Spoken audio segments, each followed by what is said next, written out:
เอาลองพักกันอ่านนี่ให้ฟังเด้อว่านี่การเกิดขึ้นของขันธ์ห้าพร้อมกันเอาเป็นเสียงเดียวกันเด้อการเกิดขึ้นของขันธ์ห้าหนึ่งขันธ์ห้าเกิดทางตาตาตัวสีหูกระทบกันเป็นหูขันธ์หูวากระทบเป็นวิญญาณขันธ์หูวาสบายหรือบ่สบายในการกระทบเป็นเวทนาขันธ์หรือจำสีที่มากระทบได้เป็นสัญญาขันธ์มักหรือบ่มักในสิ่งที่มากระทบเป็นสังขารขันธ์เอาเท่านั้นซะก่อนเอาเกิดบึงโนบัดเนี่ยบางอันเอาอะไรแยกมาแยกเกียรติเจตสิกรูปลงเป็นขันธ์ห้าบัดนี้ล่ะเอาขันธ์ทั้งห้ามาโยนลงใส่ตามันได้แทบว่าขันธ์ห้าเกิดทั้งตาว่าซั่นเด้แล้วลองเกิดบึงโน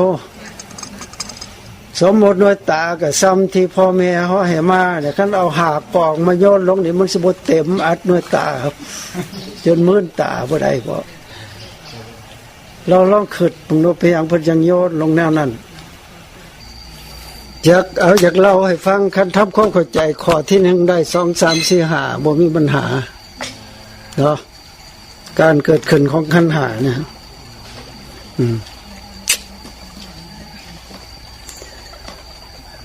ตานี่ถือว่า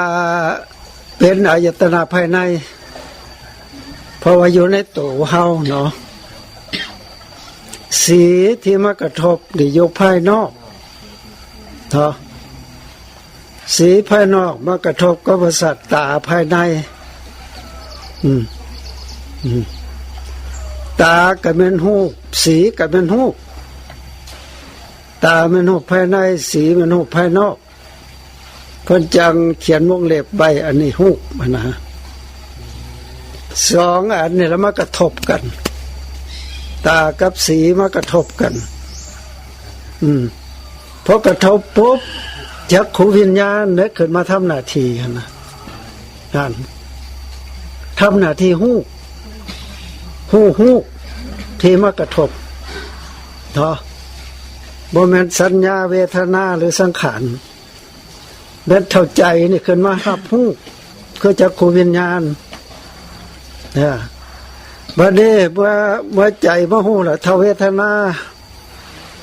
เมื่อทำหน้าที่เสวยถ้าสัญญามาเจอว่ารูปนี่กูเคยเห็นถ้าสังขารมาปรุงแต่งอย่าว่าสังขารมาตกอันดับที่4ความจริงเวทนาสัญญาสังขารก็รวมอยู่ในจักขุวิญญาณหั่นเจตสิก3ประเภทเขาประกอบอยู่หั่นว่าซั่นซะเฮ็ดหน้าที่ไปพร้อมกันแต่แยกให้เห็นแต่ละสัดส่วนซื่อๆเนาะตาเห็นรูปปั๊บจักขุวิญญาณทำหน้าที่หูเนาะเพิ่นเกิดขึ้นมาทำหน้าที่รับหูโลดเห็นหูพอเห็นปั๊บแล้วก็มักบ่หรือว่ามักถ้าเวทนาเฮ็ดเวียกถ้าสัญญาก็เฮ็ดอยู่พร้อมกันในบ่แม่นก่อนแม่นหลังบ่แม่นวิญญาณเอาจักขุวิญญาณเกิดขึ้นมาแล้วมาเห็นรูปแล้วก็สัญญาจะค่อยขลาดเข้ามาน้ำหลังสังขารเท่าเวทนาเข้ามาเห็นต่อสัญญาเข้ามาเห็นต่อสังขารเข้ามาปรุงแต่งบัดสุดท้ายบ่แม่นพร้อมเดียวกันเบิดใน4ขันธ์เนาะหมายความว่าวิญญาณขันธ์เวทนาขันธ์สัญญาขันธ์สังขารขันธ์อยู่ในจิตดวงเดียวนะได้จักขุวิญญาณเฮ็ดหน้าที่ขึ้นพร้อมกันแต่เป็นอย่างเพิ่นบ่เว้าแนวนั้นโลดคันเว้าแนวนั้นโลด มันคล้ายคือกันกับคันกินบะกล้วยก็กินทั้งเปลือกแซ่บคือกันแต่ว่ามันสิหย่ำยากน้อยหนึ่งคันปอกเปลือกออกแล้วจังมากินแต่นวลมันหันสิหวานดีถ้าเราเปลือกมันใส่มันสิมีรสฝาดบ่รสยังเติมเขามาเฮ็ดจังซี่เพื่อให้ฮู้ว่าการเกิดขึ้นของมันเป็นจังซี่จังซี่แต่ว่าเวลาเกิดหันตาเห็นตากับหูกระทบกันปุ๊บจักขวิญญาณมาทำหน้าที่การกระทบกันในพระนันว่าผัสสะผัสสะมาทำหน้าที่กระทบคัดคำท่านหน้าที่กระทบขลายตามปฏิจจสมุปบาทก็เกิดเวทนาต่อไปตามหลักอนันต์พุนแต่นี่พอว่าอยู่ในขันธ์ห้าพอตากับหูกระทบกันปั๊บก็จักขวิญญาณขึ้นมาทำหน้าที่หูแบบวิญญาณหูเนาะถ้าเวทนาก็มาทำหน้าที่เสวยมักบ่สมมุติว่าขันมักก็ดีโสมนัสเวทนามาทำหน้าที่ขันบ่มักก็ทุกขเวทนามาทำหน้าที่ต่อมานะต่อสัญญาก็มาเจอโอ้ยรูปนี้กูเคยเห็นมันแล้วเจอได้ต่อสังขารกับมักบุรุษมักก็เป็นหน้าที่ของผลสิปรุงแต่งต่อนะฉะนั้นเวลาปฏิบัติอีเวลาตาเห็นเอาแต่เพียงเห็นบัดเฮาปฏิบัติจักหน่อยสิไปว่าถึงปัจจุบันธรรมในขันธ์ห้าเนาะต่อไปฟังออกบ่เว้าแนวนี้หั่นเว้าสรุปให้ฟังทั้งตาก็คือเดียวกันทั้งหูทั้งดังทั้งลิ้นทั้งกายฮอดทั้งใจเนาะคันเข้าใจหลักตัวที่หนึ่งนะตัวที่สองก็มีแต่เปลี่ยนทางมันซื่อๆหูกับเสียงกระทบกันหูก็เป็นรูปเสียงก็เป็นรูปเป็นแล้วเอิ้นบ่ได้ก็เป็นรูปขันธ์ฮู้ว่าเสียงนี่ถ้าวิญญาณก็เฮ็ดเวียกฟังเสียงนี่สบายบ่หรือสบายถ้าเวทนาก็ไม่เฮ็ดโอ้ยกูเจอได้แล้วอันเสียงแนวนี้สัญญาก็เฮ็ดสังขารก็มาปรุงแต่งต่ออยู่ในกลุ่มเดียวกันเฮ็ดเวียกหมายความว่าอยู่ในหน้าที่เดียวกันแต่ว่าเฮ็ดเวียกคนละแบบบวกประสานกันอยากสมเทียบคือกันกับถ้าเฮาเฮ็ดลาบเฮ็ดแกงเฮ็ดอาหารกินเอาสมมติสิแกงป่าได้ปลามาแล้วมาขัวเกล็ดขัวใส่ขัวขี่มันออกตัดเป็นทอนต่อแล้วเครื่องแกงเสียวยังแหน่มาเพื่อให้มันแซ่บแกงส้มบ่หรือแกงไส้ร้อนเหลือสุดแล้วแต่ว่าผู้มักสิเฮ็ดรูปของการแกงเนี่ยสิเอาแกงยังมาเป็นสื่อมันเพิ่มตำราเฮ็ดอาหารซื้อมาให้แม่แก้วแล้วไปเบิ่งอยู่หั่นเด้อเฮ็ดของข้าวเฮ็ดอาหารข้าวอาหารหวานแต่ละอันเนี่ยเขาเจ้ามีเครื่องประกอบพุ่นนะเนาะเอาสมมุติบักพริกเนาะบักพริกนี่ช่วยมีรสเผ็ดก็ลงในแกงหั่นเกลือมีรสเค็มก็เฮ็ดให้น้ำที่มันจะจืดจะมีรสอ้อยๆขึ้นมาหน่อยนึงอย่าเค็มไม่ดีปลาแดกปลาน้ำปลานี่ก็รสเค็มแต่ว่าก็มีรสชาตินัวกว่าเกลือเนาะผักบัวหัวหอมเอาเครื่องแกงนั่นแหละทั้งหลายทั้งปวงที่เอาลงหั่นที่เป็นผักตำเน้นผักสลัดผักบัวผักเทียมเอาลงเพื่อปรุงแต่งรสชาตินะตัวปรุงแต่งรสชาติเนาะเอาเครื่องลงแล้วผสมกันเบิดแล้วล่ะก็เอามาชิมพอดีระบอกกับความต้องการกับปลายลิ้นกับใจที่เฮามัก ว่าคัดจางไว้ว่าสั่นบ่ทันได้ใส่แป้งนัวรสชาติบ่อยากคักบ่ไหนหยอดแป้งนัวลงน้อยนึงไปเสียบาดนี่โอ้ยอย่ามันผมคักถือก็ไปลิ้นปั๊บบ่เข้าใจกับเจ้าโลดนี่แหละแนวกูมักโลดนะสุกผู้ใดสิเฮ็ดก็เฮ็ดแนวแซ่บๆจังซี่บัดกินแล้วจะบ่ได้กินว่าแกงผักบัวแกงผักสลัดหรือแกงบักพริกเกลือปลาแดกเมื่อได้กินข้าวก็หยังครับแกงป่าว่าซั่นเด้เขาลองเอาแต่ป่าไปแกงบางนู้นบ่เอาเครื่องปรุงเข้าไปใส่ก็แซ่บมันแซ่บแบบเขาเอิ้นว่าแซ่บแบบบ่จุใจเพราะว่าขาดเครื่องปรุงแต่งเนาะถือว่าขันธ์ห้าเนี่ยเฮาย่อเฮาขยายมาจากรูปกับนามสองอันมาแยกออกให้เห็นว่าน้ำแต่ละอย่างละอย่างนี่เวลาเขามาประกอบกันแล้วมาประกอบระหว่างจิตกับเจตสิกมาประกอบกันแล้วนี่ผู้ใดเฮ็ดหน้าที่อย่างสำคัญอยู่ในนี้ส่วนประกอบเอาคือเวลาตาเห็นสีจังซี่นะนามธรรมนี่สิเฮ็ดอีหยังแน่ผู้ใดสิมาเฮ็ดหยังแน่อยู่ในจิต89เจตสิก52ผู้ใดสิมาเฮ็ดหยังอยู่ทางตานี่เอาวิญญาณจักขวิญญาณมาทำหน้าที่วิญญาณขันธ์เจตสิกที่ประกอบกับจักขวิญญาณนี่มีเวทนาสัญญาสังขารถ้าเวทนาก็มาทำหน้าที่เฮ็ดให้รสชาติมันเกิดรสเกิดชาติถ้าเวทนาเนี่ยนะแซ่บหรือบ่แซ่บมันถ้าเวทนาเฮ็ดถ้าสัญญาเนี่ยก็มาสั่นขาดอันนั้นเด้อขาดอันนี้เด้อบ่พอต่อสัญญาขาดแป้งนัวหรือว่าขาดผักหอมบัวบ่ผักหอมอีหยังก็สุดแล้วแต่ที่เฮามักเอาใส่แกงยังขาดอันนั้นอยู่คันแม่นเอานั้นมาเติมสิคักกว่านี้ก็มาเติมใส่ก็แม่นความมันอีหลีมักอันนี้ก็ดีถ้าสังขารเนี่ยก็เอาแม่นความสูงแหละว่าซั่นอันนั้นก็เอามาใส่นี่มาใส่กูก็เคยกินไปกินโยโพนโยอันสมสังงาบอกไปกินอยู่ใส่วันเราไปเที่ยวกินอยู่วัดอาจารย์บุญศรีวัดอาจารย์ธิปไตยบนเฮาออกไปอันนั้นหั่น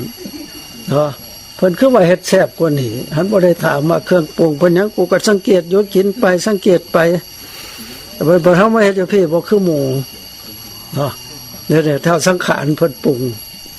อันนั้นก็บ่พออันนี้บ่พออันนั้นหลายโพดเอาออกเนี่ยนะ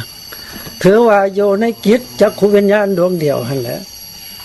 ถ้าเวทนาทำหน้าที่เสวยถ้าสัญญาจื้อกูสิจื้อไว้มันแซ่บปานนี้แล้วเทื่อหน้ากูสิเฮ็ดอีกตอนสังขารกูก็เห็นคือกันกับมึงมาแซ่บกูก็แซ่บกับมึงน่ะสิแหละสิช่วยมึงเอาบัดเทื่อหน้ามึงอย่าเฮ็ดผู้เดียวแล้วกูไปซอยปรุงแต่งซอยมึงตัดปลาเป็นท่อนกูสิไปซอยหอมตำบักพริกตำนั่นตำนี่ช่วยมึงธนาในลักษณะนั้นเนาะอันนี้ทั้งตาเห็นทั้งตาบัดนี้เขามาเบิ่งทั้งหูสมเทียบเพิ่นก็คือเดียวกันนี่ก็ดีดังกับกินอันหูกับเสียง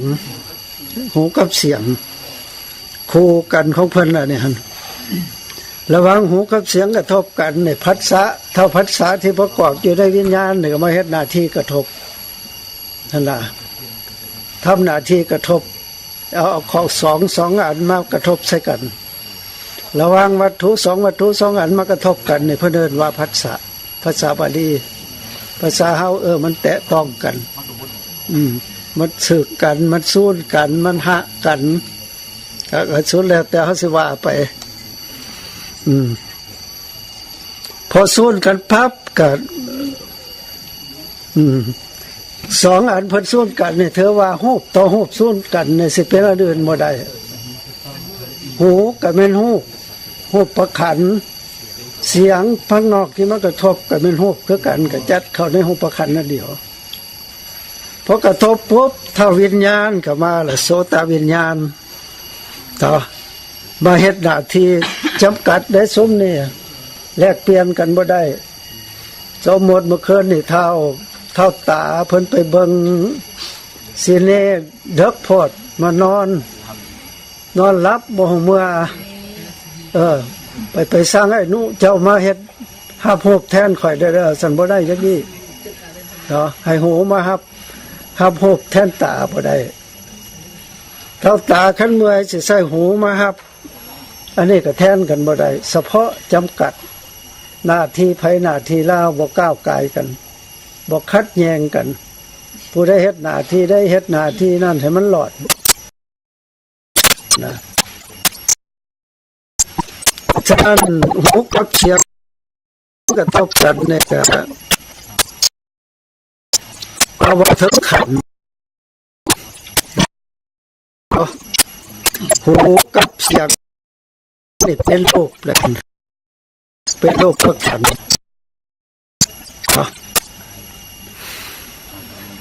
พอกระทบกันปุ๊บเท้าโสตวิญญาณก็ขึ้นมาทำหน้าที่หูเสียงนั้นเพราะหูว่านี่มันเสียงเท่าเวทนามวลบ่หรือบ่มวลเพิ่นก็มาวิเคราะห์เท่าสัญญาก็เจอเสียงนี่มันเสียงไก่เด้อเสียงนกเสียงคนเสียงร้องเพลงสุดแล้วแต่เวลาที่มันมากระทบในปัจจุบันถ้าเพิ่นก็เจอถ้าสังขารก็หมอลำหมอนี่คันมันลำสีขับทั้งหวายสิคักละบ่ซั่นอันนี้เพิ่นลำสีพันดอนแนวเฮาบ่มักปานใดเฮาบ่แม่นคนปักเสเฮามันคนสวรรค์จังซี่นะ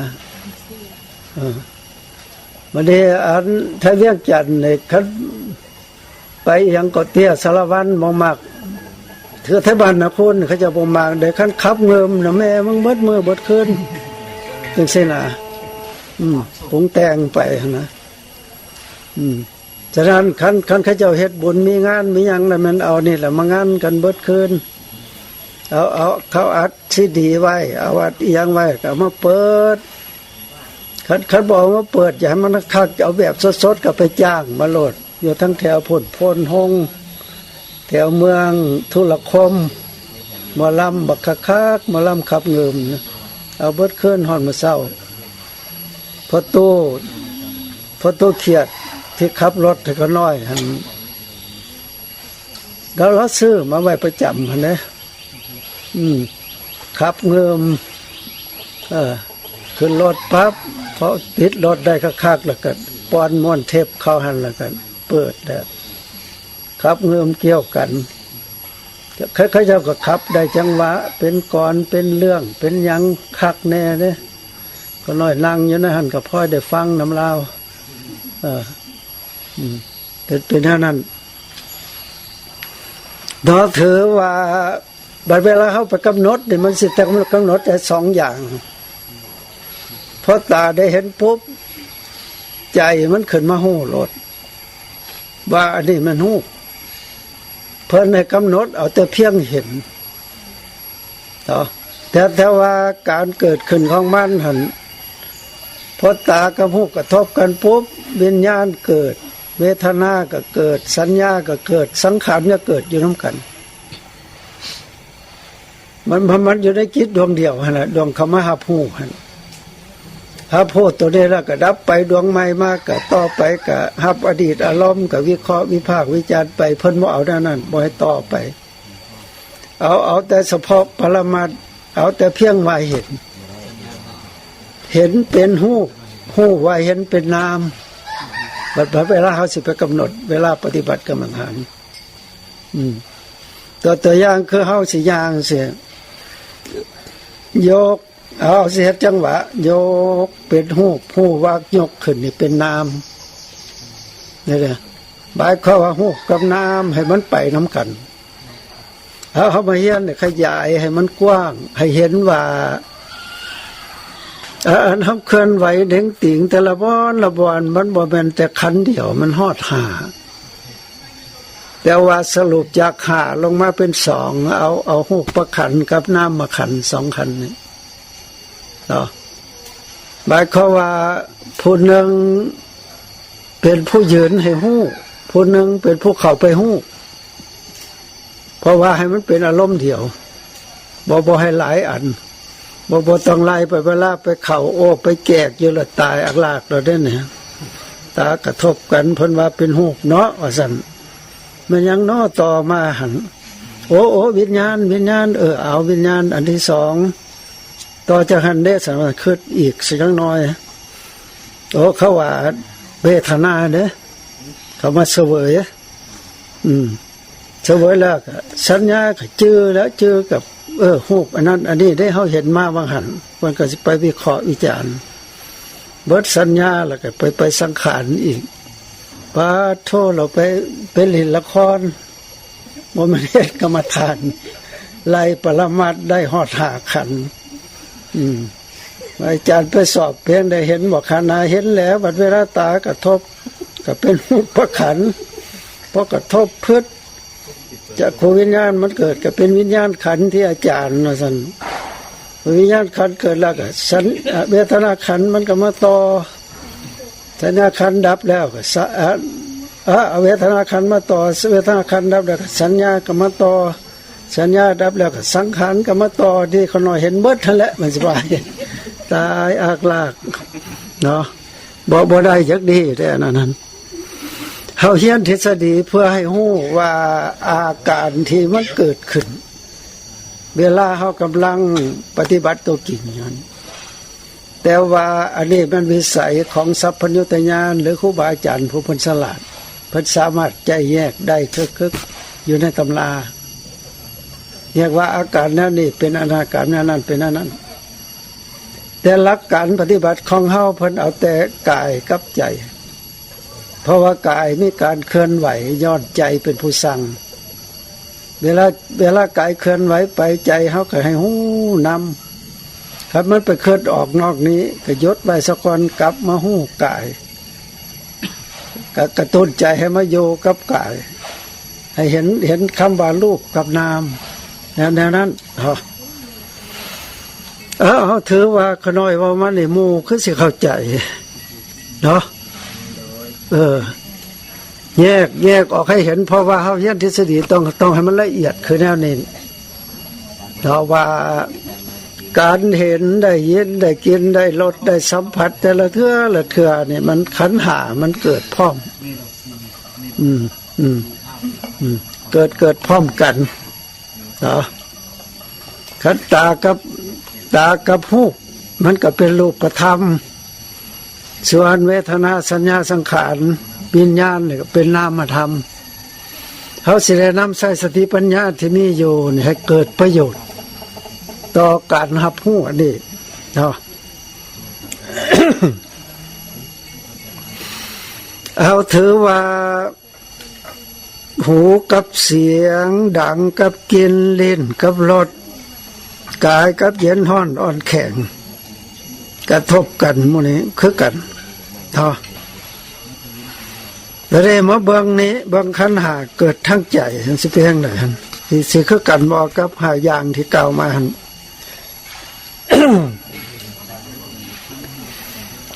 ใจกับสิ่งที่นึกคิดกระทบกันเนาะเดี๋ยวนี้เขาบ่เกี่ยวกับการเห็นได้ยินได้กินได้รสได้สัมผัสที่ผ่านมาแล้ว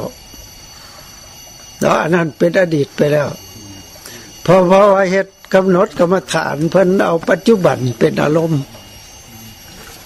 รูปกำลังเคลื่อนไหวอยู่ปัจจุบันใจกำลังหู้อยู่ปัจจุบันเนาะ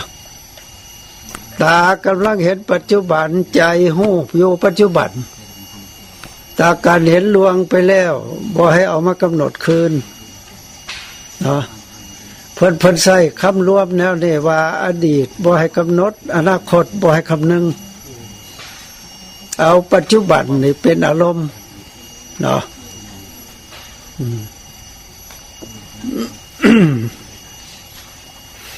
ใจกับสิ่งที่นึกคิดกระทบกันก็เป็นใจบวกกับธรรมารมณ์หมายถึงใจมันคิดเรื่องนั้นเรื่องนี้อยู่กำลังคิดอยู่เฉพาะหน้า อันนี้เป็นรูปประขันหู้ในสิ่งที่ใจนึกคิดเป็นวิญญาณขันธ์คิดไปแล้วล่ะสบายหรือบ่สบายในสิ่งที่ใจนึกคิดเป็นเวทนาขันธ์เจอจำสิ่งที่นึกคิดได้เป็นสัญญาขันธ์มักหรือบ่มักในสิ่งที่ใจนึกคิดนั่นเป็นสังขารขันธ์นะเนาะอันใจของเฮานี่คือขน้อยยกตัวอย่างมาเมื่อวานเนี่ยแหละหัตถยวัตถุนี่เป็นสำนักนายก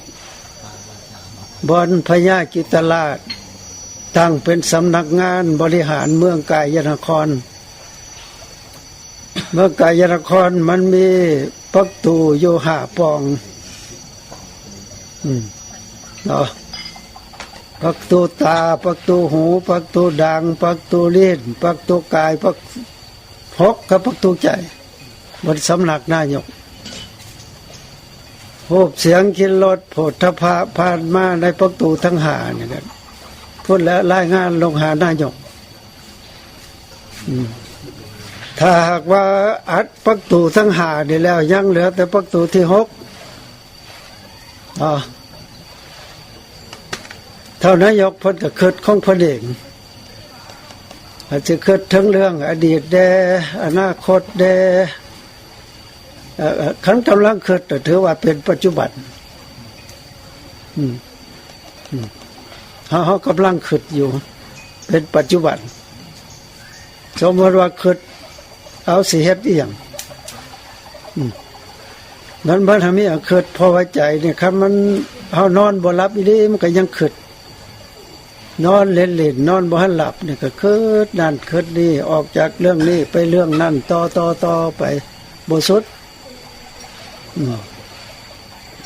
เป็นหุมนั้นอันนั้นเป็นหน้าที่ของเขาแต่ว่าคิดไปแล้วมันเกิดประโยชน์หรือเกิดโทษยังแดกกับเฮาหันเพราะเขาบ่ได้คำนึงบ่ได้นำใส่การคิดทันทีเกิดประโยชน์นี่บางอันที่เขาให้ความสนใจก็คิดไปแล้วก็นำมาค้นคว้ามาพิจารณาไตร่ตรองลบไปลบมาจนเห็นว่าสิ่งที่คิดเป็นรูปธรรมก็นำเอามาเฮ็ดอันผู้เฒ่าเก่าเพิ่นก็มักเว้าคันเฮานั่งสงมงอยู่ซื่อๆบ่เฮ็ดหยังเนี่ยเพิ่นมักเว้าหยอกเว้าใหญ่บ่เลยว่าเว้าแดกดันก็บ่จักนั่งให้หยังนั่งล่าด้านั่งถิ่มนั่งได้ว่าซั่นเด้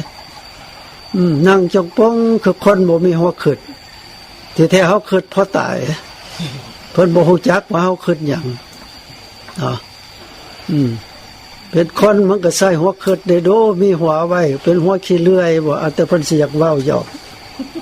เนาะหัวบ่มีมันสมองมุกคิดโดประเทศนอกเขาคิดขึ้นเดือนขึ้นดาวขึ้นนั่นขึ้นนี่โทรศัพท์ก็บ่จักมือถือบ่จักตั้งโต๊ะบ่จักถ่ายหอกถ่ายรูปอัดความเว้าก็ได้เขาเฮ็ดได้เบิดแล้วว่าซั่นก็ย้อนความคิดบ่โตแล้วนั่งคิดล่าคิดแล้วก็บ่เป็นประโยชน์หยังอย่าสิคิดได้เด้อคิดได้จังนอนแล้วปวงว่าซั่น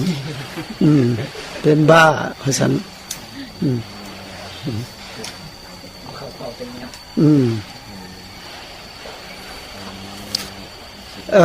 ทางพุทธศาสนาเนี่ยก็พระพุทธเจ้าก็ย้อนคิดนี่เด้ถ้าเฮ็ดก็ซอกหาครูอาจารย์ว่าอาจารย์ผู้นั้นคิดแนวนั้นไปเบิ่งพระเนตรไปเฮียนนำเพิ่นไปเบิ่งไปเขาเจ้าก็ประกาศตัวว่าต้องได้บรรลุโมกขธรรมว่าเพิ่นไปเฮ็ดนำแล้วบ่บ่แม่นผิดว่าคนด้วยตัวเองเกิดคือเราสู่ฟังหั่นแล้วจังค่อยแก้งนี่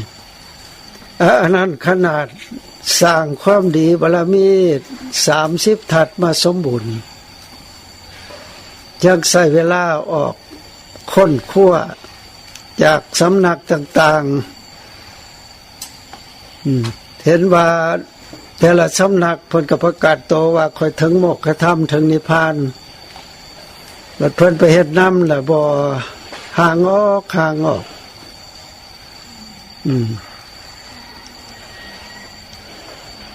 บัดคนขั้วเข้ามารูปน้ำขันธ์ห้าเข้ามากายกับใจนี่จังมาพ่อคือกันกับบทเรียนที่เฮาเรียนอยู่นี่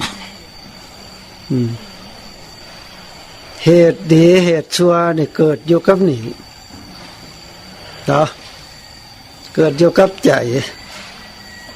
คำว่าเกิดกับใจแล้วก็สะท้อนออกมาทางกายทางวาจาเนาะเพิ่นจังให้มากำหนดฮู้เวลาเขาไปเฮ็ดตัวจริงก็สิไปพ่อสองแนวนี่แหละคิดดีกับคิดบ่ดีจะว่าวิธีเฮ็ดเพิ่นจังให้เฮียนฮู้หลักสิเอาบนใดเป็นบนเฮ็ดสิเอาผู้ใดมาเฮ็ดเนาะเดี๋ยวที่เฮากำลังเฮียนบนสิลงเฮ็ดเด้อรูปนามขันธ์ห้าในบนเฮาสิลงเฮ็ดกับสองอันนี่แหละสิเอาผู้ใดมาเฮ็ดเอาสติเอาปัญญาที่อยู่ในมหากุศลมาเป็นผู้เฮ็ดเวียกสมนี่นะประคับประคองพฤติกรรมทางกายมีการเคลื่อนไหวแนวใดเฮาก็สิได้ฮู้ได้ติดตามโดยใช้สติปัญญาติดตามคำมันไปบ่ถูกทางล่ะสุขมันเข้าทางคำมันไปถูกทางล่ะพยายามพามันเดินตามเส้นทาง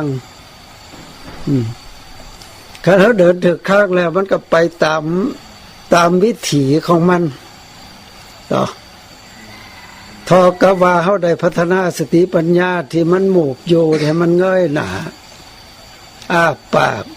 เดี๋ยวเบิ่งฟ้าเบิ่งหมอกจะคอยเห็นเส้นทางที่แท้เอา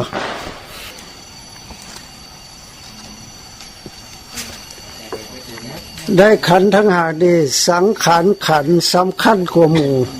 ว่าได้นั่นเด้พอเป็นผู้ปรุงแต่งให้ขันธ์อื่นๆเกิดขึ้นตัวอย่างปรุงแต่งรูปให้แตกดับปรุงแต่งเวทนาให้เสวยอารมณ์ปรุงแต่งสัญญาให้จืดจำปรุงแต่งวิญญาณให้หู้อารมณ์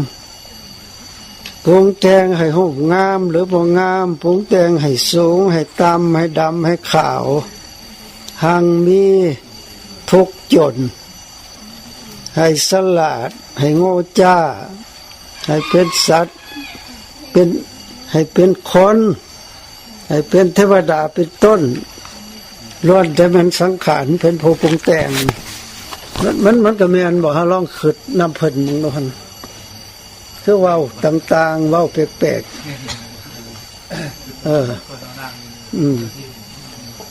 ตัวสังขารเป็นผู้ปรุงแต่งเพิ่นว่าและขันธ์ทั้งห้าสังขารขันธ์นี่สำคัญก่อนหมู่แม่นอีหลีบ่หรือว่าหากว่า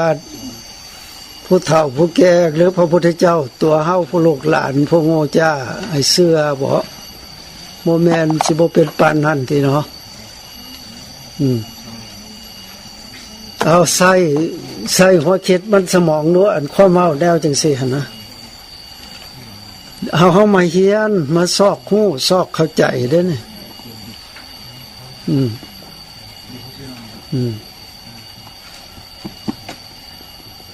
บ่อย่าตุ้ยลองคิดดูหั่นนะ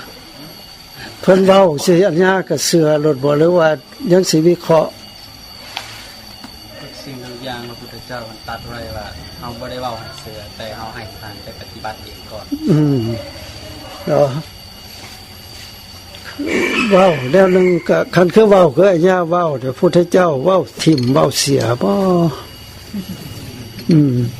เขาสาวกยังเป็นผู้เก็บอยู่ได้ขนาดหมายความว่าอันนี้เว้าให้ฟังเจ้าสิเชื่อหรือบ่เชื่อก็อย่าจะเอาไปเฮ็ดเบิ่งซะก่อน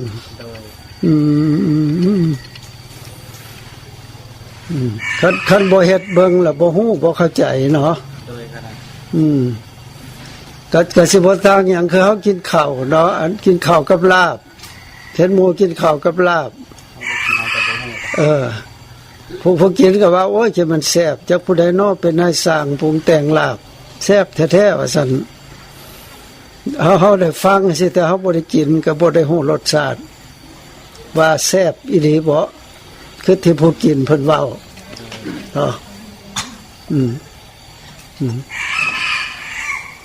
เนี่ยความปัญญาเนี่ยเนาะว่าองค์สิก็ดีของพระทานมันของก็น้อยเอาย่าว่าของพระพุทธเจ้าว่าสั่นเลยเสื้อเพิ่นบ่ละหันเอาลองคิดดูหมู่ทั้งหลาย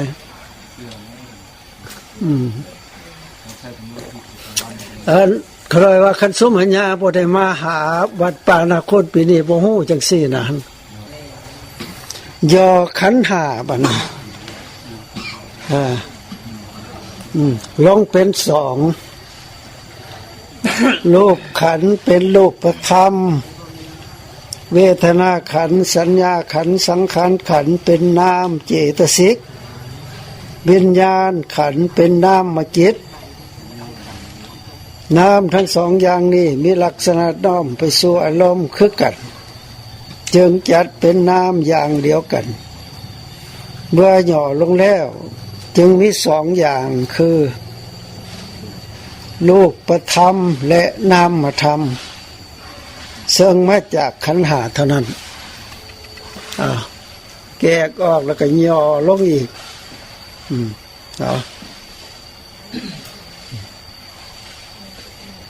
รูปธรรมก็หมายถึงร่างกายนามธรรมก็หมายถึงจิตใจโดยเวลาเขาไปปฏิบัติก็สิได้เว้ากันแต่อันนี้เลยกายกับใจกำหนดการเคลื่อนไหวของกายกำหนดการนึกคิดของใจเมื่อเวลามีอารมณ์มากระทบทางตาทางหูทางดังทางลิ้นทางกายแล้วก็รวมลงสู่ใจ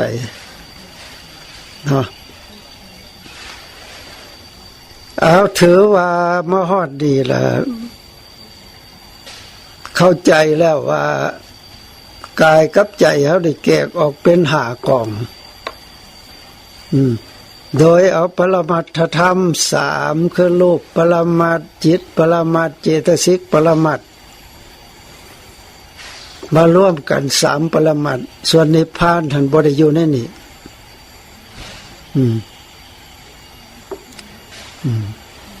รูปปรมัตถ์นี่เป็นกายจิตกับเจตสิกนี่เป็นใจเป็นนามกายนี่บ่ฮู้จักหยัง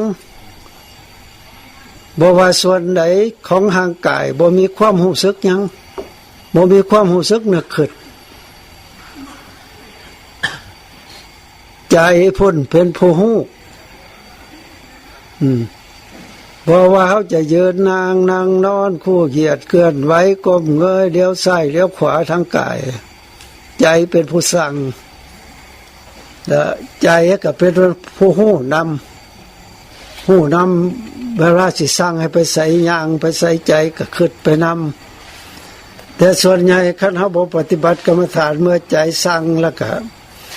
ว่าสิไปบ้านนาคูนก่อนก็พากันย่างไปแต่ว่าย้อนความสิ้นเคยจักว่าจักก้าวจังค่อยไปฮอดบ้านนาคูนคิดแต่ว่าสิไปซื้อนั่นซื้อนี่แล้วก็ไปฮอดบอนแล้วก็จับจ่ายแล้วก็นั่นใจก็คิดไปนำอันบ่คิดกับบาดก้าวย่างบัดเฮามาเฮ็ดกรรมฐานนี่บ่ได้คิดออกนอกคำว่าคิดออกนอกน่ะผิดเพิ่นว่ามันตกจากอารมณ์กรรมฐานต้องคิดอยู่กับสิ่งที่เฮากำลังเฮ็ดอยู่จดจ่ออยู่กับนี่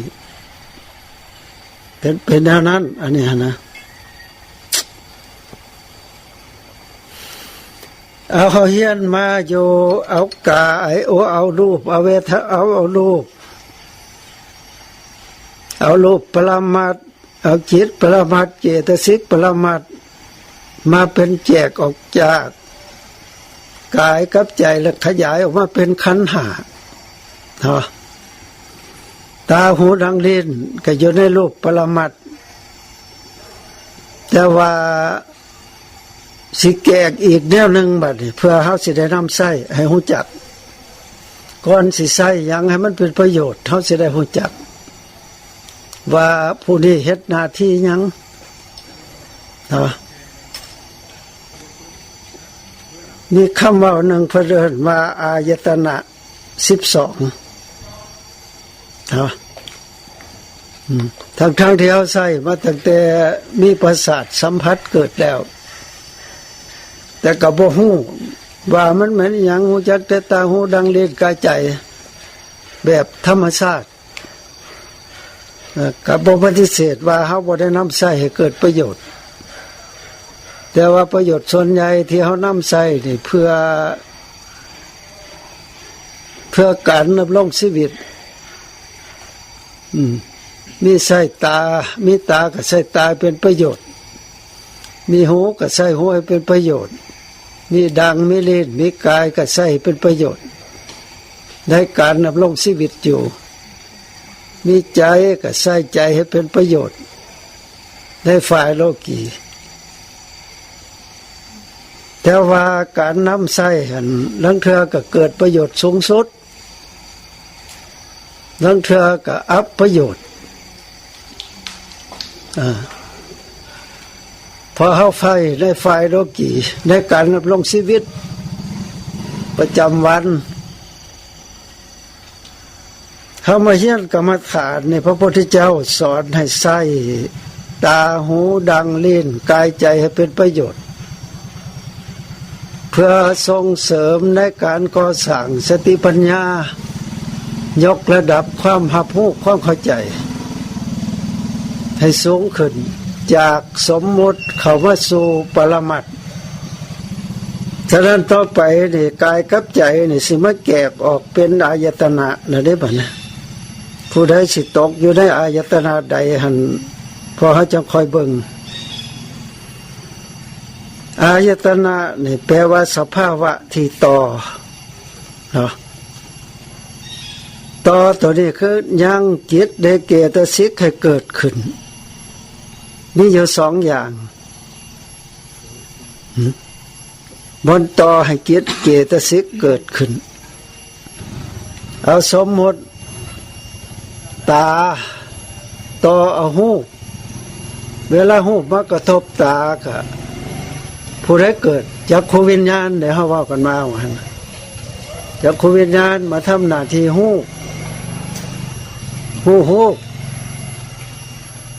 เวทนามาทำหน้าที่เสวยสัญญามาทำหน้าที่จำสังขารทำหน้าที่ปรุงแต่ง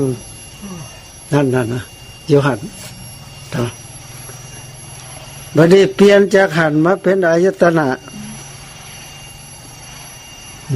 เพราะว่าระหว่างตากับหู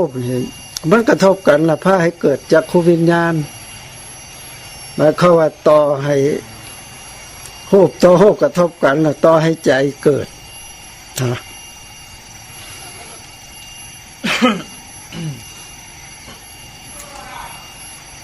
อายตนะดิเพิ่นแบ่งออกเป็นสองเอามาแต่ใส่มาแบ่งเอามาจากรูปพระขันธ์เอามาจากขันธ์ห้าละหรือเอามาจากรูปกับนามเอามาแบ่งมาซ้อยออกบึง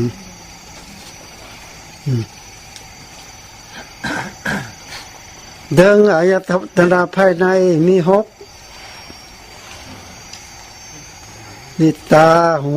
ดังลิ้นกายใจเห็นแล้วบ่นะมีเบิดทุกคนที่แม่นบ่ตาบ่บอดหูบ่หนวกดังก็ยังมีประสาทลิ้นเห็นมีประสาทกายมีประสาทใจก็ยังคิดอยู่เอาได้แล้วนะอายตนะภายนอกหมายถึงนอกตัวเฮามีรูปเสียงกลิ่นรสโผฏฐัพพะธรรมารมณ์เอารูปก็มากระทบทางตาเสียงมากระทบทางหูดังมากระทบทางดังหูกับกินลิ้นหูกับรสกายหูกับธรรมารมณ์ที่เอามาแยกออก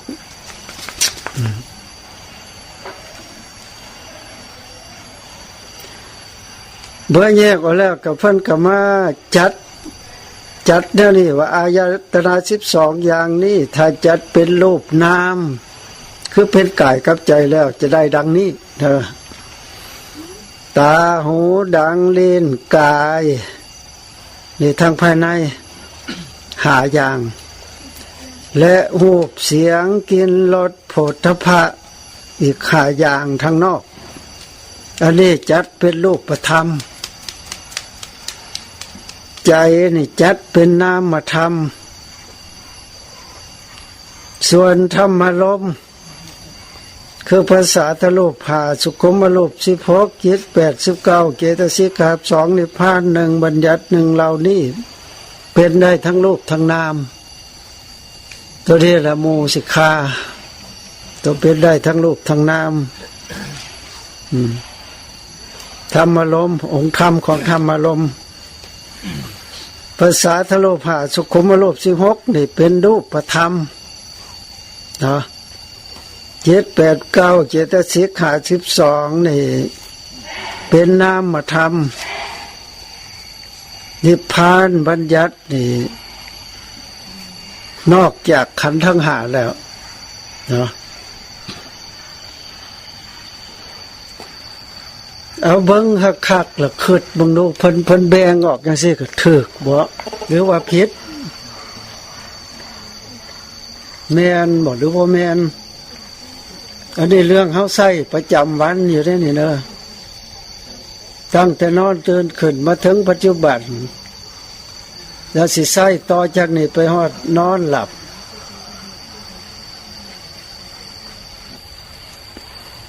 ผู้ใดมีหยังสงสัยเรื่องภายในแท้ๆเด้อ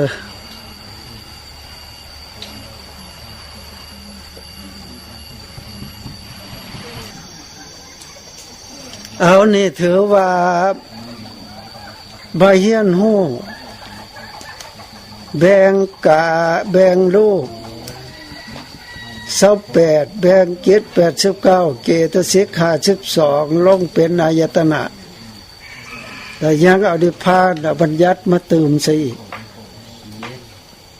เป็นอายตนะภายใน6ภายนอก6ต่อเมื่อมาจัดได้นั้นแล้วล่ะก็มาแยกว่าอายตนะภายใน6ภายนอก6อันใดเป็นรูปอันใดเป็นนามก็มาแยกออกให้เห็นต่อ